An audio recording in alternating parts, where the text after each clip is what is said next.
안녕하세요. 얼마 전에 이혼에 성공한 40대 초반의 싱글맘입니다. 오늘 사연은 60많은 시댁과 전 남편에 관한 이야기예요. 그들의 욕심이 스스로를 어떻게 무너지게 만들었는지 모두 이야기해 드릴게요. 남편과는 20대 후반에 만나 30대 초반에 결혼했어요. 솔직히 30대 초반에 결혼할 생각은 없었지만 아이가 생기는 바람에 어쩔 수 없이 결혼하게 된 상황이었죠. 아이 때문에 한 결혼이라 많은 것을 포기해야 했어요. 한 번뿐인 신혼여행조차 마음대로 갈 수가 없었죠. 멋진 유럽으로 가고팠지만 뱃속의 아이가 걱정되어 비행기를 탈 수 없었습니다. 그때 남편이 이런 이야기를 해줬어요. 내가 돈 많이 벌어서 나중에 우리 애랑 당신 해외로 꼭 여행 보내줄게. 신혼여행이라 생각하고 즐겁게 가자. 그러니까 너무 섭섭해하지 마. 고마워. 언젠가 꼭 해외로 여행 가면 좋겠다. 대신 우리 국내 여행이라도 많이 다니자. 아이에게 추억을 많이 쌓아주는 거야. 그런데 결혼 후에도 여행을 자주 가지 못했어요. 왜냐하면 남편의 벌이가 시원찮았거든요. 남편은 중소기업에 다니는 직장인으로 월급이 굉장히 적었어요. 저 역시 그렇게 돈을 많이 버는 직업은 아니었고요. 결혼식 때 뱃속에 있던 아이가 4살이 될 때까지 여행은 꿈도 꾸지 못했어요. 뒤늦게라도 신혼여행을 보내주겠다던 남편의 약속은 흐릿해져만 갔죠. 그런데 어느 날 친정엄마가 살짝 말했어요. 너 요즘 많이 힘드니? 내내 일에만 치여 살잖아. 너희 신혼여행은 이제 그냥 안 가기로 결정한 거야? 그런 거 아니야. 둘이서 돈을 모으고는 있는데 잘 안 모여. 매달 경조사비로 빠져나가서 어쩔 수 없는 것 같아. 애 다 키워놓고 나서라면 또 모를까. 너랑 김서방 둘 다 박봉이라 애 키우기 많이 힘들 거야. 그래도 이렇게 쫓기듯 사는 건 아니라고 생각해. 그럴수록 네 정신만 갉아먹힐 텐데. 엄마가 모아뒀던 돈 조금 나눠줄 테니까 신혼여행 다녀오렴. 갑자기 무슨 신혼여행이야. 괜찮아. 그 돈으로 엄마 먹고 싶은 거 먹고 사고 싶은 거 사. 내가 엄마를 보내줘도 모자랄 판에 어떻게 엄마 돈으로 어떻게 여행을 가. 그래도 딸이 염치가 있지. 내가 하고 싶은 게 바로 너 신혼여행 보내주는 거야. 가서 한 며칠은 편하게 쉬고 와. 그동안 우리 손녀딸은 내가 보고 있을게. 이제 나랑 많이 친해져서 그런지 잘 울지도 않잖니? 엄마인 네가 없어도 일주일 정도는 견딜 수 있을 거야. 걱정하지 말고 김서방이랑 둘이 다녀와. 알았지? 솔직히 그렇게 말해줘서 너무 고마웠습니다. 엄마한테 미안하기도 하고 부끄러운 마음도 들었지만 그래도 기분은 좋았어요. 결혼 후 오랜만에 가는 여행이라 들뜨기도 했고요. 그렇게 여행사를 통해서 가이드를 끼고 유럽 여행을 가기로 했어요. 남편도 한껏 업되어서는 여행 전부터 유럽 간다고 여기저기 이야기하더군요. 이것저것 준비하면서도 얼굴이 싱글벙글했죠. 그런데 그 소식을 들은 시모가 매일 전체 메신저방에 문자를 보내기 시작했어요. 자기들은 해외 구경도 못 해봤는데 너무 부럽다며 징징거리는 내용을요. 에휴, 너희는 좋겠다. 그렇게 여행 갈 여유도 있고. 우리는 늙어서 이제 돈도 많이 못 벌고 여행 갈 일도 없는데. 여행하는 5박 7일 동안 그 비난의 정도는 점점 더 거세져 갔어요. 심지어 여행 마지막 날에는 시모가 대놓고 다그치기까지 했죠. 이 불효자식들이 자기들만 즐기고 어떻게 그럴 수 있냐면서요. 그러면서도 시모도 똑같은 곳으로 여행을 가고 싶다고 하더군요. 7일 내내 시모의 문자에 시달려 여행도 못 즐긴 남편과 저는 집으로 돌아오고 나서도 편하게 쉬지 못했습니다. 시모가 말한 대로 여행을 알아봐야 했거든요. 저희랑 똑같이 하고 싶다시길래 동일한 패키지를 골라 정보를 보내드렸죠. 첫 장에 빨간 글씨로 크게 계좌번호와 여행비를 적는 것도 잊지 않고요. 솔직히 그거 보고 시모가 바로 전화할 줄 알았어요. 비용을 대달라고 할 줄 알았거든요. 그런데 웬일로 아무 연락이 없더군요. 대신 남편을 통해 소식만 간간히 들려왔어요. 시모와 시부가 여행 갈 준비를 하느라 바쁘다고요. 옷도 사고, 액세서리도 사고, 신발도 사고. 여행 경비는 아직도 안 낸 것 같던데 신나게 준비만 하더라고요. 그때 시부모님은 우리가 그 돈을 내줄 거라고 생각하는구나 하고 확신했죠. 굳이 나서서 사실을 알려드리고 싶진 않았어요. 계속 그렇게 오해하시도록 놔두고 아무 말 안 했어요. 그러자 여행 당일 시모에게서 연락이 오더군요. 예, 오늘 여행 가는 날인데 비행기 티켓이 왜 아직 안 오니? 지금 시간 다 돼가는데 우리 못 들어가고 있다. 어떻게 확인할 방법이라도 없어? 어머님, 혹시 결제는 하셨어요? 무슨 결제를 말하는 거니? 여행 경비는 너희가 내주기로 한 거잖아. 그 당당한 말투에 웃음을 참으며 시모에게 말했어요. 어머님, 죄송한데 저희한테 무슨 돈이 있다고요. 저랑 남편 최저임금보다 겨우 조금 더 벌어요. 생활비 쓰고 나면 남는 돈도 없는데 어떻게 두 분 해외여행을 보내드리겠어요? 얼마나 큰 돈이 필요한데요. 제가 분명히 자료에 돈 보내셔야 한다고 적어놓지 않았나요? 그것도 빨간 글자로 확실하게 보실 수 있게 체크까지 해놨는데. 저런 돈을 안 내셨으니 티켓이 안 나오죠. 그럼 돈을 하나도 안 냈단 말이니? 어떻게 그럴 수가 있어? 우리는 당연히 너희가 돈 낼 거라 생각하고 있었는데. 정말 너무한다. 우리 여행 좀 보내주기가 그렇게 싫었니? 너희는 둘이서 해외여행 잘만 갔다 오더니 아무리 돈이 아까워도 그렇지 어떻게 이런 식으로 뒤통수를 쳐? 그리고 뭐 돈이 없어? 그럼 너희는 돈 빌려서 갔니? 무슨 돈으로 해외여행을 갔어? 뒤로 모아둔 돈이 있었으니까 간 거 아니야. 저희 이번에 신혼여행 겸 간 거예요. 그리고 비용은 친정어머니가 주셨어요. 결혼한 지 4년이 다 되어 가는데 신혼여행도 못 간 딸이 불쌍하다고요. 지금까지 아무도 신경 안 쓰지 않았지만요. 아무래도 딸이 저 하나뿐이라서 많이 걱정하신 것 같더라고요. 그러자 시모는 아무 대꾸도 못 하더군요. 한술 더 떠 이번에는 시모가 다 들리도록 남편에게 물었어요. 어머님이 이렇게 여행 가고 싶어 하시는 줄 몰랐네. 당신이 대출이라도 받는 게 어때? 그럼 해외여행 보내드릴 수 있잖아. 미쳤어? 무슨 돈을 빌려서 여행을 보내드려. 솔직히 우리한테 돈 맡겨놓으신 것도 아니고. 어머니 저러실 때마다 내가 더 당황스럽네. 아무튼 이번 여행은 없던 걸로 해요. 제대로 정보 안 살펴본 것도 잘못이지. 난 당연히 부모님이 알아서 결제하고 가실 줄 알았지. 우리더러 비용대라고 한 거면 이렇게 조사하기 전에 거절했어. 남편이 화를 내고서야 시모와의 대화는 끝났습니다. 솔직히 그때도 시모가 깨끗하게 포기했다고 생각하진 않았어요. 시모는 특히 사람을 괴롭힐 때 끈질긴 면이 있었거든요. 그 후 1년 반쯤 지났을 때 시모의 환갑이 다가왔습니다. 간단하게 식사나 대접할 생각이었는데 시모는 아닌가 보더라고요. 저희 앞에서 대놓고 이렇게 말했으니 말이에요. 이번 환갑 때는 해외여행 가고 싶어. 너희 환갑잔치 해준다고 모아놓은 돈이 있잖아. 그거에 좀 더 보태서 여행 보내줘. 죽기 전에 비행기를 한 번은 타봐야 하지 않겠니? 이럴 때는 딸이 없는 게 서럽다 서러워. 무심한 아들의 며느리뿐이니 원. 내가 여행도 한번 제대로 가보지 못하고 이렇게 산다.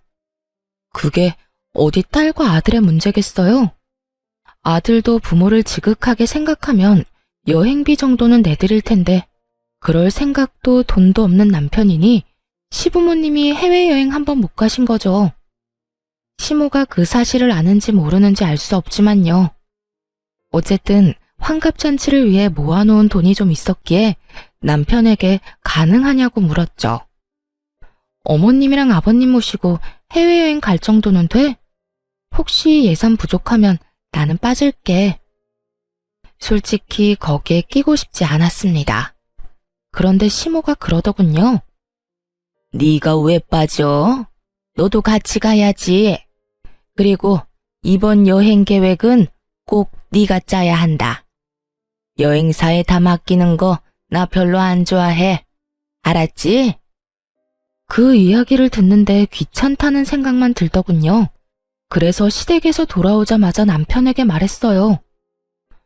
두 분 모시고 가는 여행 계획 당신이 세워.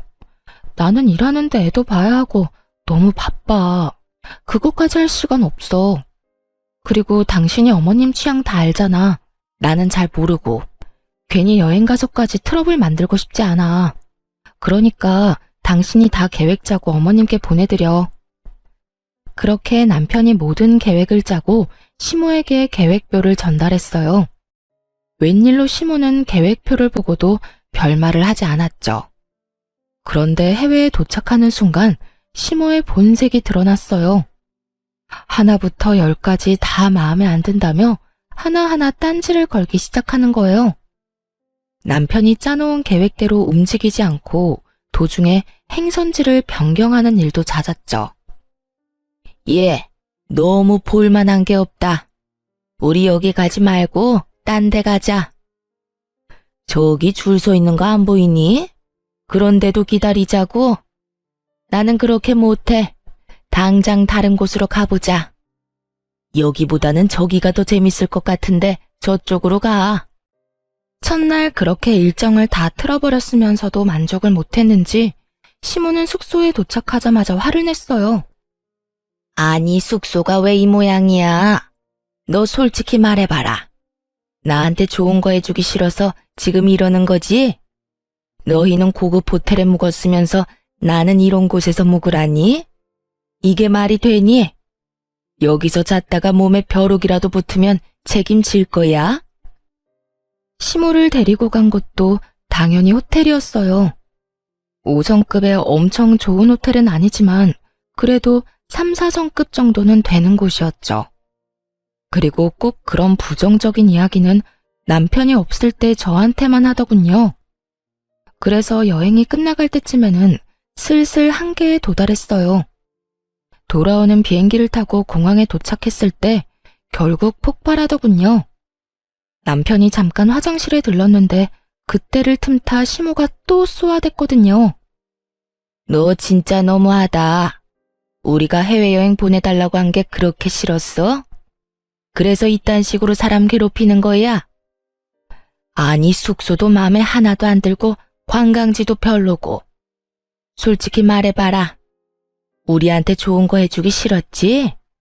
하나만 봐도 네가 우리를 어떻게 생각하는지 다 보여. 이런 식으로 성의 없이 한 바퀴 돌고 오면 그냥 끝이라고 생각하는 거지. 저번에도 느꼈지만 넌 정말 뻔뻔해. 시부모를 모시고 다니면서 세상에 이따위로밖에 못하니? 그저 조용히 그 말을 듣고만 있었어요. 저 멀리 남편이 화장실에서 돌아오더군요. 곧이어 남편이 제 앞에 도착했을 때 남편을 똑바로 보며 말했죠.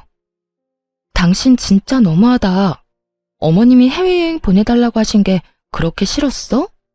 그래서 그딴 식으로 사람 괴롭히는 거야?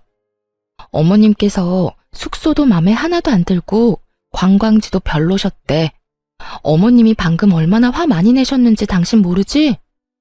이런 식으로 성의 없이 한 바퀴 돌고 오면 끝이야? 부모님 모시고 이따위로밖에 못하는 거냐고. 뜬금없이 화를 내자 남편은 벙찐 표정을 지었어요. 그 옆에 있던 시모가 무척 당황하며 저한테 따졌죠. 너 왜 이래? 왜 우리 아들한테 화내니? 난 너한테. 어머님, 그냥 넘어가지 마세요. 싫은 건 확실히 짚고 넘어가야죠. 이번 여행 계획이랑 예약 다 남편이 한 거거든요. 저는 손가락 하나 안 댔어요. 섣불리 나서서 여행을 망칠 순 없잖아요. 어머님 취향은 역시 자식이 더 잘할 텐데 말이에요. 어머님이 남편한테 직접 말씀하시긴 어려울 것 같아서 제가 대신 화냈어요. 어머님 말씀대로 성의가 부족했던 것 같네요. 뻔뻔하기도 해라. 내가 너도록 계획 짜라고 했잖아. 근데 왜 우리 아들이 계획을 짰어? 안 그래도 바쁜 애한테 그런 것까지 시키다니? 누가 계획을 짜든 무슨 상관이에요?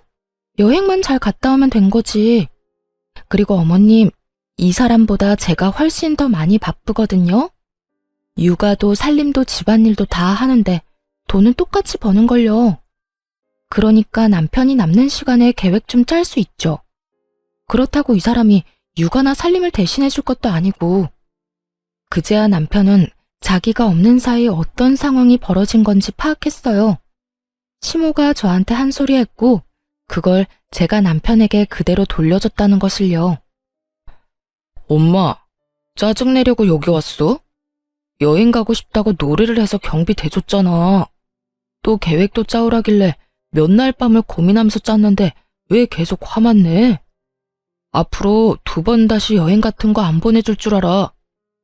남편이 소리치자 시모는 그제야 입을 꾹 다물더군요. 째려보는 눈빛이 느껴졌지만 어쩌겠어요. 있는 그대로를 이야기한 게 잘못은 아니잖아요. 그런데 이 남편놈이 저한테까지 화를 내는 거예요. 그리고 당신도 이러는 거 아니야. 엄마가 저런다고 당신까지 똑같이 굴면 어떡해? 그리고 다짜고짜 화를 내면 내 기분은 어떻겠어? 좀 잘하자 좀. 내가 뭘 잘못했는데? 그럼 어머님한테 다짜고짜 온갖 짜증을 다 들은 내 기분은 당신도 좀 알고 있으라고 일부러 전한 거야. 이게 다 당신이 짜온 계획 때문에 벌어진 일이니까. 그러게, 어머님 마음에 들도록 잘했으면 좀 좋아? 내가 하지도 않은 일로 욕 얻어먹는 게 얼마나 짜증나는 일인데. 모두가 보는 앞에서 남편과 싸우고 있으니 시모가 뜯어말리더군요. 그건 또 부끄러웠던 모양이에요. 그 뒤로 시모의 짜증이 좀 덜해지긴 했어요. 저한테 짜증을 내봤자 자기 자식 힘들게 하는 것임을 깨달았는지 마구잡이로 트집 잡는 일은 줄었습니다. 그렇다고 완전히 사라진 건 아니었고요. 한 1년쯤 정말 평온하게 지냈어요. 남편도 시모도 제 속을 긁지 않고 잘 지나갔죠. 그런데 문제는 친정엄마였어요. 원래부터 몸이 좀 약하신데 뇌경색을 살짝 한번 앓으셨거든요. 팔다리의 감각이 이상하다고 해서 병원에 갔는데 뇌경색 진단을 받은 거였어요. 의식을 잃을 정도까진 아니었고요. 다행히도 증상을 발견하고 바로 병원에 가서 그런지 잘 치료받았습니다. 약하게 다리를 절게 되시긴 했지만요. 재활치료를 계속 받으셨지만 빨리 낫는다는 느낌은 없었어요. 아무래도 연세도 있고 본래 몸 상태도 그렇게 좋지는 않으셨으니까요. 외동딸로서 항상 엄마 걱정을 할 수밖에 없었어요. 10년 전에 아빠와 사별하고 혼자 남은 엄마가 혹시라도 다치면 어쩌나 하고요. 그래도 요양보호사나 간병인의 도움을 받는데 큰 문제는 없었습니다. 엄마가 소유한 4층짜리 상가 건물 덕분에 금전적으로 여유가 있었거든요. 아빠가 돌아가시면서 남긴 재산과 보험금으로 사신 거였죠. 그곳의 임대 수익으로 요양비, 간병비 정도는 충분히 지불할 수 있었어요. 그래서 저도 엄마도 마음의 짐은 좀 덜었죠. 엄마는 매일같이 이렇게 말씀하시곤 했어요. 나 죽으면 저 건물 너 줄 거야. 네가 그때 아빠 보험금이랑 유산 다 주지 않았으면 못 샀을 건물이잖니. 지금 생각하면 그때 네 말대로 해서 정말 다행이야. 너한테 늦게라도 도움될 것 같아 기쁘구나. 아빠가 돌아가신 후 엄마는 아빠 재산과 보험금을 저에게 나눠주려고 했어요.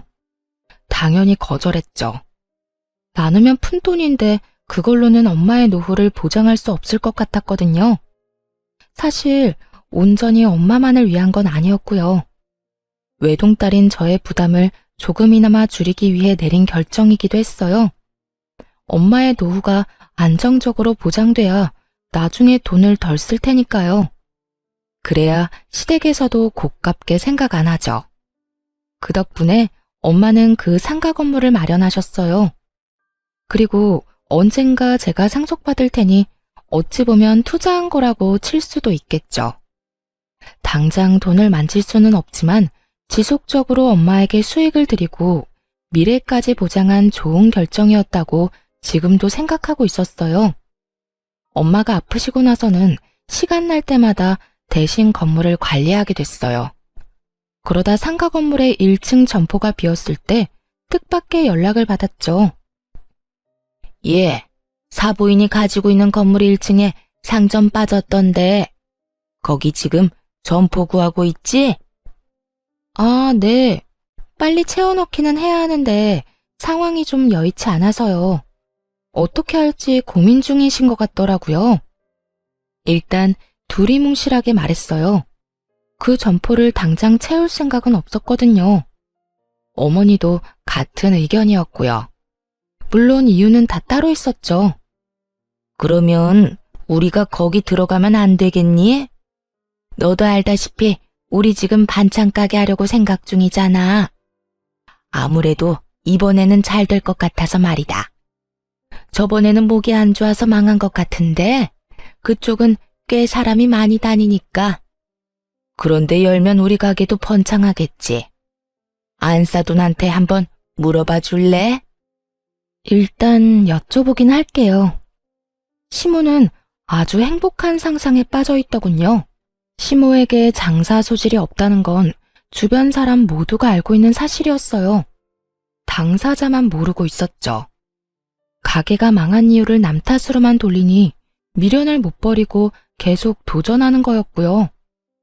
엄마, 시댁에서 1층에 들어오고 싶다는데 좀 그렇지? 아무리 그래도 2층 사장님 생각하면. 절대 안 돼. 원래 사돈 간에 이런 거래는 하는 거 아니야. 혹시라도 못 볼 꼴 보면 어쩌려고. 게다가 지금 상황이 좋은 것도 아니잖니. 무턱대고 1층에 점포 들였다가 또 무슨 일 날 줄 알고. 친정엄마가 그렇게 말하는 이유가 있었어요. 이전 1층 가게 사장님이 계약 기간을 다 못 채우고 중도에 나갔거든요. 그 이유는 2층 사장님 때문이었어요. 매번 만날 때마다 다투더니 결국 참다 못한 1층 사장님이 먼저 나가버린 거예요. 2층 사장님과의 계약은 앞으로 9개월 정도가 남아 있었고 엄마와 전 2층을 내보내기 전까지 1층에 가게를 받을 생각이 없었죠. 솔직하게 말해서 시댁에 괜한 꼬투리 잡히기 싫어서 거절하기로 한 거였어요. 어머님, 친정어머니한테 말씀드려봤는데 아무래도 안 될 것 같아요. 사실 상황이 좋지가 않거든요. 다른 곳을 알아보시는 게 어떨까요?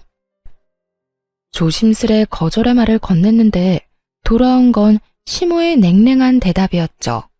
상가 그거 하나 갖고 있다고 유세는. 아니 사람 있는데 비워달라는 것도 아니고 아무도 없는 곳에 좀 들어가겠다는데 뭐가 잘나서 그렇게 고가워?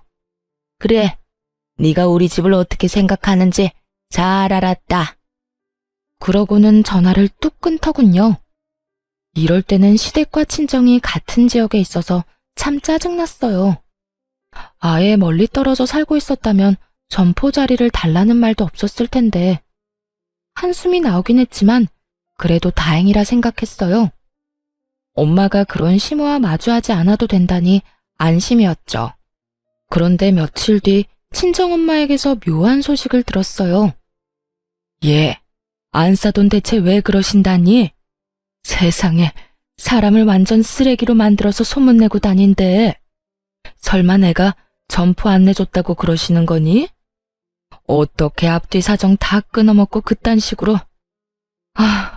엄마가 지금 기가 차서 말도 안 나온다.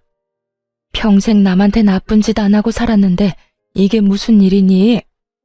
주변 사람들한테 전화로 그런 소문들을 들으니까 정말 미치겠어. 그게 무슨 소리야? 시어머니가 뒤에서 엄마 욕하고 다닌다고? 알아보니 친정엄마 동네 근처에 소문이 났더군요. 엄마가 사돈댁 무시하고 자기만 잘 살려고 한다고 가족 도울 줄도 모르는 피도 눈물도 없는 사람이라고 말이죠. 그 이야기를 전해 듣는데 화가 확 나더라고요. 마치 일부러 안 도와준 것처럼 몰아가서 엄마는 병원까지 다니실 정도였어요. 스트레스로 밤에 잠도 잘 못 주무셨고요. 그래서 남편에게 먼저 이야기했죠. 당신, 나랑 이야기 좀 해. 어머님 점포임대 문제 때문에 그래. 그거 우리가 일부러 안 해주는 거 아니거든? 그런데 어머님도 정말 너무하셔. 어떻게 온 동네에 그렇게 나쁜 소문을 다 내고 다니실 수가 있어. 일부러 안 해주는 거 맞잖아. 아니야? 당장 사람이 있는 것도 아니고 계약된 상황도 아닌데. 그러게 엄마가 해달라고 했을 때 바로 해줬으면 되잖아. 솔직히 이거 우리 집 무시하는 거 아니야? 지금은 당신이 하는 말 듣고 싶지도 않을 정도야. 당신이 왜 무시하는지 모르겠지만 우리 엄마가 뭐가 모자란데. 대체 뭐가 모자라서 너랑 장모님한테 고개 숙이면서 들어가야 돼? 사돈지간에 그런 것도 하나 배려해주지 못해? 지금 이 상황은 당신 잘못 맞아. 시댁 무시하고 자기들 이득대로만 하는데 당연히 소문나는 거 아니야? 만약에 엄마한테 상가 자리 안 주면 솔직히 나 당신이랑 이혼할 생각도 하고 있어. 그리고 동네 싹 다 까발릴 거야. 당신 어머니랑 당신이 얼마나 이기적이고 자기 생각만 하는 사람인지. 미쳤어? 당신이 뭔데 그런 짓을 해? 그리고 이게 이혼까지 갈 일이야? 지금 생각해보니까 당신도 웃긴다. 언제부터 그렇게 효자였어? 언제부터 그렇게 어머님 챙겼는데? 여태껏 나한테 다 맡겨놓고 자기는 혼자 편하게 지내더니 왜? 그거 안 해줬다는 소리 들으니까 없던 효심이 막 생기는 것 같아? 그리고 우리가 거절한 데는 이유가 있다고 몇 번을. 아, 됐어. 당신이랑 더는 말 섞고 싶지 않아. 엄마 가게 계약이나 빨리 해줘. 그거 안 해줄 거면 나 볼 생각하지 마. 남편 놈은 그렇게 말하고 나가버리더군요. 하고 싶은 말이 많았는데 저렇게 내빼듯이 도망가다니 정말 열받았어요. 그런데 속에 천불이 나는 일은 그 다음날 생겼죠. 상가 건물 4층에 있는 친정엄마 집에 들렀던 날이에요. 거기 창가에 있으면 밑에서 하는 얘기가 다 들리거든요. 그런데 갑자기 심오한 남편의 목소리가 들리는 거예요. 여기 왜 왔나 싶기도 하고 도대체 거기서 무슨 이야기를 하나 궁금하기도 했죠. 그래서 귀를 기울여 들었더니 말도 안 되는 이야기를 하고 있더군요. 엄마, 걱정하지 마.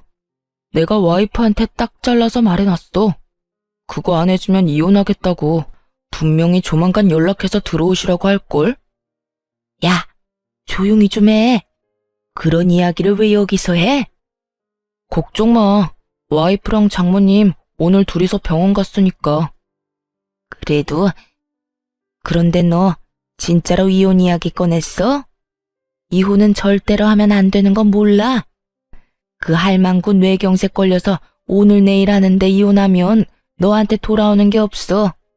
그러니까 이혼 절대 못 해준다고 하고 꽉 붙잡고 있어. 아니면 할망구 죽고 나서 이혼을 하든지. 이 건물이 얼마짜린데 재산 분할이라도 한다고 생각해봐. 우린 부자야, 부자. 거기까진 생각을 못했네. 엄마가 계속 그 1층 점포 얘기만 하는 바람에 나도 아무 생각 없이 막 질렀잖아. 그러면 이혼은 절대 안 된다고 얘기할게. 살살 구슬리면 될 거야. 엄마도 앞으로 며느리 좀 구슬려봐. 맨날 화만 내지 말고. 예, 구슬리는 것도 하루 이틀 일이지. 내가 젊은 애한테까지 그런 식으로 기어야 되겠니? 그걸 위에서 고스란히 듣고 있는 심정이 어땠겠어요? 저 인간들이 엄마 재산에 대해 왈가왈부하는데 정말 기분이 더러웠어요. 당장이라도 뛰어나가서 뭐라고 하려는데 엄마가 방으로 들어오더군요. 마시라는 음료수는 거들떠도 안 보고 열만 내며 서 있으니 엄마가 물었어요. 너 무슨 일 있니? 표정이 왜 이렇게 안 좋아? 엄마한테 얘기해봐. 왜? 상가 1층 때문에 안 싸더니 너까지 괴롭혀? 그것도 그건데 저 인간들이 진짜 미쳤나 봐. 엄마 건물이 무슨 자기들 거라도 된 것처럼 이야기하는데 안 되겠어. 이런 쓰레기들하고 같이 사느니 내가 이혼하는 게 맞지. 울분을 토하며 급히 가방을 정리하는데 엄마가 손을 탁 잡더군요. 그렇게 깔끔하게 이혼해줄 생각이니? 그러지 말고 안사돈한테 1층 임대해주자. 대신 특약 여러 개 붙여서 중도해지 시에 위약금 엄청나게 물게 설정하고. 여태까지 자기들 위해서 임대 못해준다고 얘기한 건데 안 되겠네. 우리 손 더럽힐 필요 없이 진짜 진상을 몸소 겪도록 해주면 되겠지. 그리고 넌 그때까지 모르는 척해. 당해봐야 정신 차리겠지 싶어서 엄마 말대로 조용히 있었습니다. 그리고 시모에게 1층 임대 허락 소식을 전하고 계약서를 썼어요. 시모는 계약서를 읽는 둥 마는 둥 하더군요. 엄마가 꼼꼼하게 확인하라고 몇 번을 말했는데도 말이에요. 다 확인한 거 맞으시죠? 꼼꼼하게 확인하세요. 나중에 다른 말 하지 마시고요. 다 읽었어요. 진작 이렇게 해주면 좀 좋아요. 서로 얼굴 붉힐 일 없잖아요. 서로? 일방적으로 온 동네에 악질적인 소문 다 내놓은 건 그쪽이죠. 아, 더 이상 말 섞고 싶지 않네요. 돈이나 꼬박꼬박 내세요. 시모는 잠깐 입을 삐죽거리는가 싶더니 금세 들뜨더군요. 기분 좋은 표정으로 가게를 꾸리고 리모델링도 했죠. 그러나 그 즐거움은 오래가지 않았어요. 2층 카페 사장이 1층 시모 가게에 매일같이 나타나 진상짓을 하기 시작했거든요. 시모는 성질을 죽이고 처음에는 내내 하며 조심스럽게 대했지만 끝이 없었어요. 2층 사장이 계속해서 불평불만을 쏟아냈거든요. 결국 2층 사장을 어떻게든 하라며 전화했길래 거기다 대고 말했죠. 어머님, 처음에 1층 임대 안 해드리려고 한 이유가 바로 이거예요.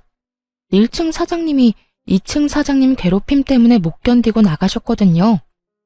그거 감안하고 계약하신 거 아니었어요? 저한테 이야기하셔도 해결 방법은 없어요.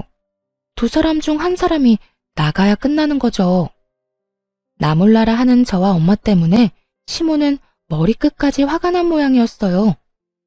이런 게 어딨어? 이건 사기야. 2층 사장이 얼마나 진상인데 우리가 왜 나가? 저 사람이 나가야지. 2층 계약 기간 아직 남았어요. 그래서 마음대로 내보낼 수 없고요. 사실 6개월 후에 2층 계약이 만료되면 연장하지 않을 거였거든요. 연장 의지가 없음을 미리 밝혔고 상대방도 마찬가지고요. 그렇지만 그 사실을 시모에게 알려주지는 않았어요. 희망이 보이지 않아야 더 힘든 법이잖아요. 결국 시모는 4개월 내내 그 2층 사장에게 시달렸어요.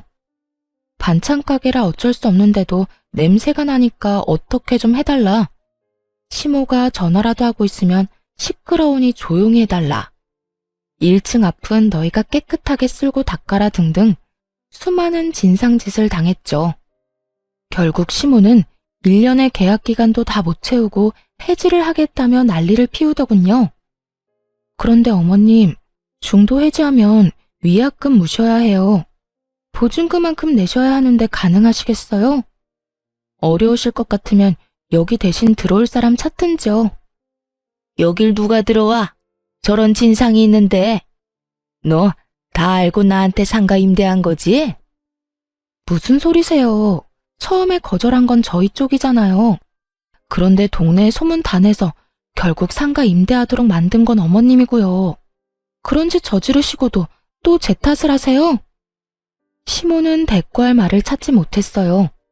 그 이후로 열심히 1층 상가에 들어올 사람을 찾았지만 아무도 없었어요. 당연한 이야기였죠. 시모가 여기저기 말하기도 했고 친정엄마도 열심히 소문내고 다녔거든요. 결국 사람을 구하지 못해 점포를 빼려면 위약금을 물어내야 할 판이었죠. 그러자 시모와 남편이 저와 엄마를 찾아와 난리를 피우더군요. 이거 어쩔 거야? 난 위약금 못 내. 내가 거기에 들인 돈이 얼만데. 돈 벌지도 못하고 적자만 한가득인데 왜 위약금까지 내야 해? 계약서에 사인하실 때 꼼꼼히 읽어보라고 말씀드렸잖아요. 다 읽고 도장까지 찍은 마당에 안 주시면 저희는 법대로 하는 수밖에요. 사부인, 내가 부탁 좀 할게요. 제발 이 돈 좀 까주세요. 없던 일로 해달라고요. 응? 우리 사이에 이러기에요? 장모님, 부탁드립니다. 저희 부모님 지금 한 푼도 없으세요. 위약금 물 돈 없어요. 그 보증금은 두 분 노후 자금이라고요. 남편과 시모가 애원하자 엄마가 말했어요. 그래? 그럼 자네 우리 딸이랑 이혼하게. 얌전히 이혼해주면 위약금은 없던 일로 해주겠네. 이혼이요? 갑자기 무슨... 자네가 내 딸한테 상가 임대 안 해주면 이혼도 불사하겠다고 했다면서? 뭐하러 그렇게 살아? 그냥 헤어져. 내 딸도 그러길 바라고 있고. 그리고 위약금을 준대도 이혼은 시킬 거네. 그러니까 잘 선택해. 돈이라도 안 내고 이혼할 건지, 돈 내고 이혼할 건지. 남편이 고민하자 시모가 넙죽 말하더군요. 뭘 고민해? 어차피 이혼시키겠다는데 돈 안 주고 이혼하는 게 맞지? 이혼합시다. 그러면 보증금은 돌려주는 거 맞지요? 그렇게 남편과 이혼하게 됐습니다. 엄마 상가 때문에 이혼은 절대 안 된다고 했던 시모도 별 수 없었던 거죠. 눈앞에서 거액의 보증금이 날아가게 생겼으니까요. 이혼 소송이 끝날 때쯤 상가 2층도 비워졌어요. 이혼하고 받은 위자료와 재산 분할로 받은 돈을 합해서 리모델링을 했죠. 사실 그동안 네일 아트를 배웠거든요. 1층에는 저의 네일 가게를 차렸고 2층에는 친구가 하는 미용실을 들였어요. 둘 다 미용업종이라 함께 이용하면 할인을 해줬죠. 그리고 자리가 없을 때는 서로의 대기실을 빌리기도 했고요. 그러다 보니 두 가게 모두를 찾는 손님들이 늘어나더라고요. 상권 분석을 잘한 건지 아니면 근처에 비슷한 업종이 드물게 있어서 그런지 서서히 장사가 잘 되기 시작했어요. 이혼하고 5개월쯤 지났을 때 명절을 앞두고 외가 친척분들이 가게에 왔어요. 명절이라 문을 닫으려고 했는데 친척 여자분들을 간단하게 꾸며드리려고 모셨죠. 그런데 그때 누가 네일숍 안으로 훅 들어오더군요. 바로 시모였어요. 야, 당장 나와. 너 우리한테 사기쳤지? 2층 진상 금방 나갈 거 알았으면서 왜 말 안 했어? 우리 가게에서 빼버리려고 그런 거지?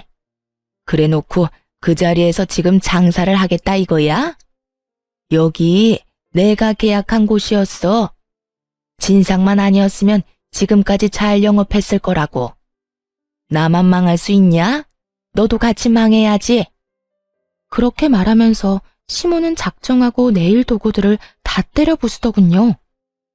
지금 뭐 하시는 거예요? 상가에 들어오지 말랬는데 굳이 들어온 사람은 그쪽이고 나가라고 안 했는데 나가겠다던 사람도 그쪽이잖아요. 정말 어이가 없어서. 왜요? 장사가 잘 되니까 이제 와서 배가 아파요? 그래, 배 아프다 이년아. 내가 억울해서 미치고 팔짝 뛰겠어. 어떻게 장사 잘하던 사람 내쫓아놓고 여기서 네가 직접 장사를 해? 이 사람들은 그거 알고 여기 와서 손톱질하고 있어? 다들 잘 들으세요. 이 여자 정신 나간 년이에요. 멀쩡하게 일하던 사람 쫓아내놓고 자기 입속이나 챙기는 싸가지 없는 년이라고요. 그런 여자한테 손톱 손질 받아서 뭐해요? 당장 가세요. 이 여편네가 정신이 나갔나? 지금 누구한테 이년저년이래? 우리 시조카가 왜 당신한테 년소리를 들어? 이 가게가 아줌마 것도 아닌데 정신 나간 소리 하는 것 좀 봐. 이거 치매 걸린 거 아니야? 그래, 우리 조카 말 들어보니 그렇게 괴롭혔다던데. 오늘 사람 환장하게 하는 거 보니까 더하네. 한두 번 해본 솜씨도 아닌 것 같고. 깽판을 치고 싶으면 당신 집에서나 해. 아니면 내가 아줌마 가게 가서 깽판이 뭔지 보여줘? 어디서 애를 잡아? 나이는 대체 어디로 처먹은 거야? 이런 걸 그냥 놔둔 걸 보니 언니가 참 마음이 약해. 나 같았으면 다리 몽둥이라도 하나 부러뜨렸겠다. 어디 한번 병원 신세 지도록 만들어줘? 무시무시한 우리 외숙모와 이모의 말에 시모가 깜짝 놀라더라고요. 안에 그저 사람이 많으니 깽판치기 좋겠다 싶어 들어왔겠죠. 가족인 줄도 모르고 말이에요. 놀란 시모가 주춤거리는 사이에 엄마가 나와 말했어요. 이제 우리하고 남 아니에요? 왜 여기 와서 소란을 피워요? 오늘 부서진 것들 모두 계산해서 변상하세요. 여기 CCTV 달린 거 보이죠? 변상 안 해주면 경찰에 신고하든 고소하든 할 테니까 각오하고 있어요. 결국 시모는 가게에서 도망치듯 나갔어요. 변상은커녕 땡전 한 푼도 없는 게 분명했죠. 나가는 뒤통수에 대고 동네 사람들 들으라고 크게 말했어요. 이혼시킨 전 며느리 가게가 잘 돼서 배 아픈 건 알겠는데 이런 식으로 와서 깽판 치고 다 부숴놓고 가면 안 되죠. 또 진상짓 하면 경찰에 연락합니다. 그렇게 말하자 옆 앞가게에서 무슨 일인지 빼꼼히 목 빼고 구경하더군요. 그런 시선을 도저히 견디기 힘들었나 봅니다. 시모는 고개를 푹 숙이고 손바닥으로 얼굴을 가리며 도망가듯 떠났어요. 한 번만 더 이 근처에 오면 경찰에 바로 신고할 거예요. 그 이후 시모는 근처에 얼씬도 하지 못했어요. 소문을 들어보니 쪽팔려서 집 밖으로 나오지도 못하고 있는 것 같더군요. 친한 지인들에게 전해 들었겠죠. 전 며느리 가게 잘 되니 가서 진상 부린 전 시모로 소문 쫙 났다고 말이죠. 이 동네에 그 소문을 모르는 사람이 없었거든요. 정말 고소했어요. 친척분들이랑 다 같이 모여서 깔깔 웃었다니까요. 꽁지 빠지게 도망가는 그 모습을 보니 어찌나 속이 시원하던지.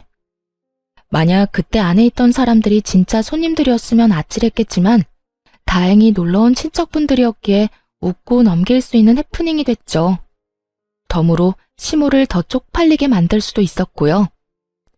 가게는 계속해서 잘 되었어요. 하지만 좋은 일이 있으면 나쁜 일도 있는 법이죠. 친정엄마가 화장실에 가려고 침대에서 걸어 나오다가 발이 꼬여 넘어진 거예요. 밖으로 나오기 힘들 정도의 밤마비 증상 때문이었죠. 엄마를 발견했을 때는 이미 많이 늦은 상태였어요. 하필이면 그때 잠시 마트에 가서 장을 보고 왔거든요. 머리를 찌으신 건지 피가 많이 났어요. 그렇게 골든타임을 놓쳐버렸고 엄마는 혼수 상태로 계시다 곧 돌아가셨어요. 엄마가 돌아가시고 가장 후회되는 게 함께 여행 한번 못 가본 거였어요. 어릴 때는 친구들과 노느라 함께하지 못했고 결혼 후에는 살림하고 애 키우느라 함께하지 못했고 이제야 겨우 남편과 시댁에서 벗어났는데 이런 일이 벌어질 줄 누가 알았겠어요. 큰 슬픔과 아픔에 빠져 가게를 보름 넘게 열지 못했습니다. 그래도 계속 쉴 수는 없잖아요. 마음의 정리가 아직 덜 된 상태로 가게 문을 열었는데 전 남편이 찾아왔더군요. 정말 만나고 싶지 않은 사람이었어요. 보는 순간 확 밀려온 구토감을 참느라 죽을 뻔했죠. 장모님 소식 들었어. 몸은 좀 괜찮아? 그래도 전부인이라고 신경 써주나 싶어서 최대한 감정을 누르고 말했어요. 괜찮아. 그런데 무슨 일로 왔어? 장례식은 다 끝났는데? 당신이 힘들까봐 와봤지. 얼마나 힘든지는 모르지만 그래도 누군가에게 기대고 싶을 거 아니야? 아무래도 내가 옆에 있는 게 나을 것 같아서. 이런 기특한 생각을 하는 놈이 아닌데 그 말을 듣는데 의심만 더 생기더군요. 그래도 이제 그건 당신 역할이 아니야. 맞은 건 고마운데 나 진짜 이야기할 힘도 없어. 그래, 이제 내 역할은 아니지. 하지만 잘 생각해봐. 우리가 헤어진 게 어디 우리 둘 때문이겠어? 아니잖아. 우리 엄마 때문에 다 이렇게 틀어진 거잖아. 나 생각 많이 해봤어. 당신이랑 다시 합치고 싶어. 왜 남들 때문에 이혼해서 이렇게 따로 살아야 해? 그때 그 일 아니었으면 우리 지금쯤 이혼 안 하고 잘 살고 있었을 거야. 지금 무슨 헛소리 하는 거야? 우리가 이혼을 한 건 당신이랑 당신 엄마 때문이지. 나는 엄마한테 당한 것뿐이야. 재혼하면 우리 엄마하고는 영 끊고 살면 돼. 진짜 지독한 사람인 거 나도 잘 알고 있으니까. 요즘 하는 거 보면 진짜 정신 나간 사람 같아. 완전 치매 걸린 노인이 따로 없다니까. 제정신이 아니니까 자식을 이혼시킨 거겠지. 그리고 아직도 잘 되지도 않는 장사하겠다고 돈을 얼마나 쓰는지. 그때 받아간 보증금이 이제는 한 푼도 없어. 이제 와서 나더러 부양하라는데 내가 왜 해? 엄마 때문에 내 인생도 이렇게 망했는데. 이혼남 신세 돼서 지금 앞가림도 못하는데 말이지. 그래서 당신 찾아온 거야. 나 진짜 우리 엄마지만 정 떨어져서 같이 못 살겠어. 왜 그렇게 진상짓을 다 못해서 안달이 난 걸까? 전 남편은 시모를 열심히 욕하며 제가 공감하기를 바라고 있었어요. 하지만 머릿속에 한 가지 생각밖에 안 들었죠. 이놈은 엄마 건물이 내 것이 되자마자 찾아왔구나.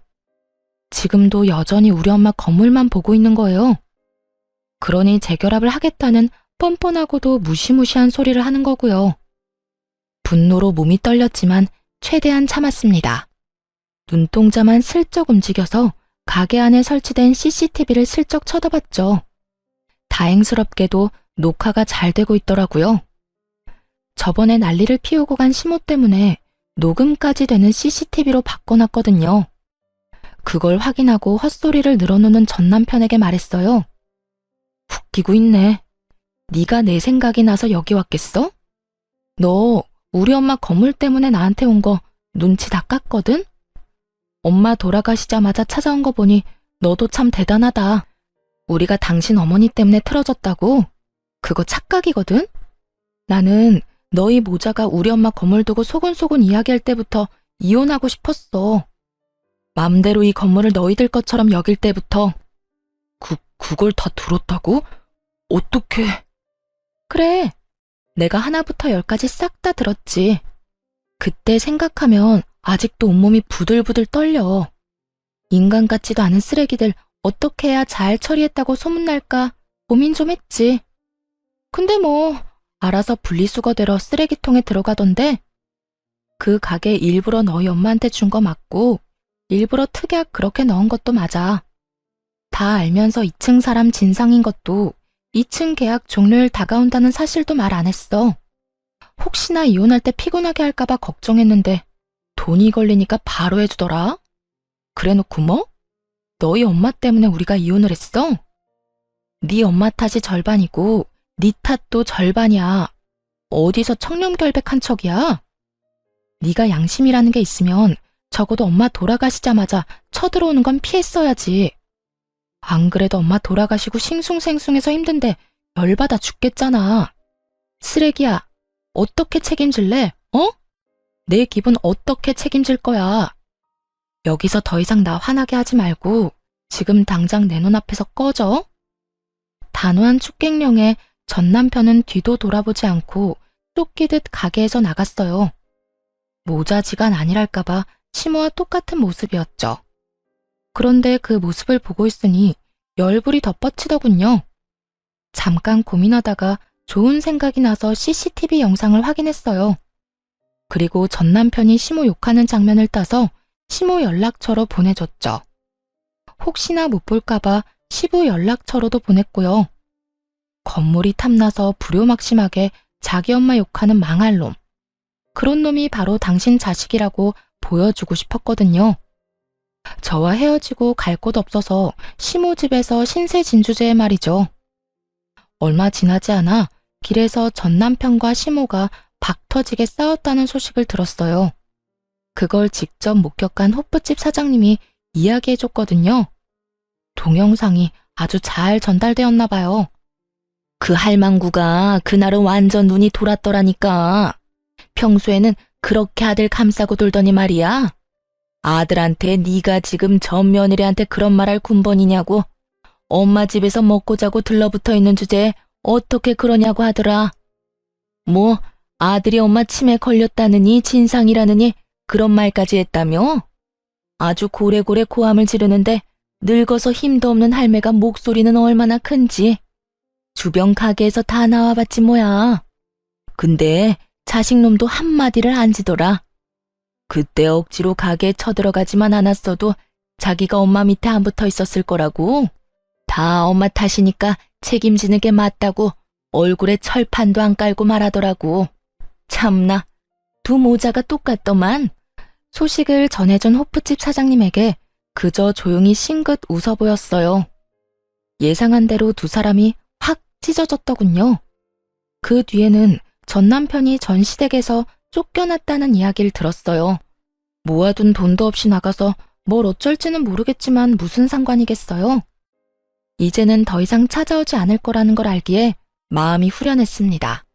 욕심 때문에 인생 제대로 꼬여버린 두 사람의 이야기 어떠셨나요?